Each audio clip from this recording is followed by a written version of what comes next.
Episode 355, Salvation. Countless spots of light slowly converged over Alex. Everyone's eyes were attracted to him, but they couldn't process what they were seeing. It was very rare that Cassius looked surprised, but he stared in wonder too. Each spot of light was soft and bright, floating and shining like fireflies. Even Alex was shocked. Then he remembered. The Phoenix! That's where all the light was coming from. The white jade stone shone bright like the moon. The light spots drew together, and the people watched as they formed a huge figure. There was a tail, feathers, and a beak. The lights had formed a phoenix. The phoenix, with its head held high, walked slowly across the altar. Every step seemed to shake the earth. Everyone was stunned. But then, as if hit by an epiphany, they fell to their knees and held their hands to the sky. "The gods! Our God has appeared!" they murmured. "Gods, please show us your power!" On the sacrificial ground, all the members of the group knelt solemnly. The phoenix shook its head and ruffled its feathers. It was majestic. It nodded to the believers, then wrapped itself and Debbie in the fire before releasing her from the chains and gently resting her on its back.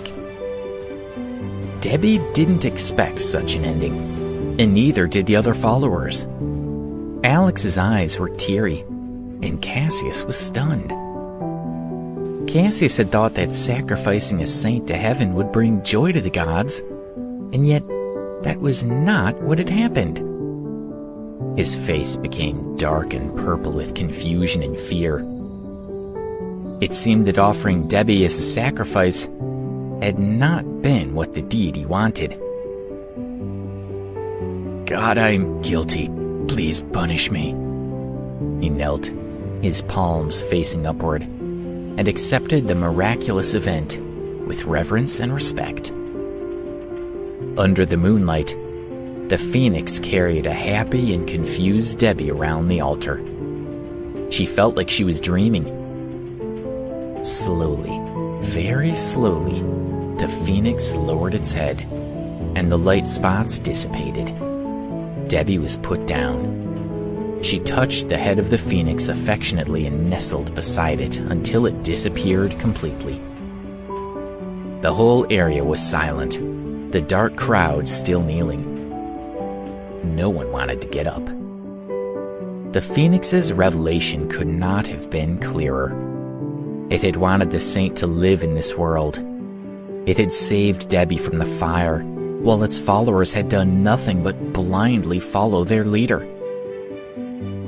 For the first time in his life, Cassius felt like he had committed a great sin. But rather than blaming or punishing him, the phoenix had ignored him. A feeling of injustice spread through the Black Orchid group. The members were angry and condemned their leader from where they still knelt on the ground. It was Cassius who had insulted the saint and her noble lover, behavior of which the gods did not approve. But just as the believers were beginning to feel it was time to completely abandon Cassius, he slowly crawled to kneel in front of Debbie, his head hanging low with guilt. "Holy daughter, please, allow me to name you the new leader of the Black Orchids. You've been selected by the gods themselves. Please, allow us to recommend you as the new leader. You were chosen." The believers cheered in agreement. Debbie had no idea what to do. All she cared about at that moment was Alex. He was still crouched low to the ground, nursing his injuries. "Please rest assured that we will cure your distinguished guest." Cassius waved his hand, and a servant came with a stretcher to carry Alex away.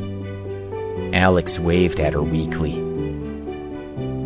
What am I supposed to do? Don't leave! She stamped her foot in frustration. Alex smiled. Debbie, do you have any other choice now? She stood dazed as she watched him being carried away. She couldn't do this. If the Chosen One does not promise to be our leader, the gods will impose their most severe punishment. We'll all be exiled from this place. Cassius looked up at her, his eyes bulging. He was not being pretentious or threatening as he said this. He had every intention of leaving the group at her word. Holy Daughter, please have pity on our ignorant disciples. A sound like an earthquake rumbled through the square, and all the people mumbled their agreement with Cassius's words. The gods' rules were not to be broken. All the members could do was be humble and hope that the saint would accept them, even though they had nothing to offer. If Debbie did not forgive them and chose to exile them instead, no one would argue or disobey her orders. Under the moonlight, they begged Debbie to save them. They cried that they would be loyal to her and she could trust them in their words. The leader of the Black Orchid group had a responsibility to the members. Debbie was duty-bound to fulfill this role. Alex was right. She didn't have any other choice. She took a deep breath and then stepped forward. Get up, everyone. Get up. I will be your leader. You're all forgiven. Her soft voice echoed through the square. Thank you all. God's grace! Thank you, my lady! The square was filled with cheers. Cassius was the first to stand up, and all the members followed his example, waiting for Debbie to continue. Tears streamed down his face. It was so exciting and heartening to have a leader who obeyed the will of the gods and had saved all their lives. After spending a month in the Black Orchid Temple, Debbie had regained her health and strength.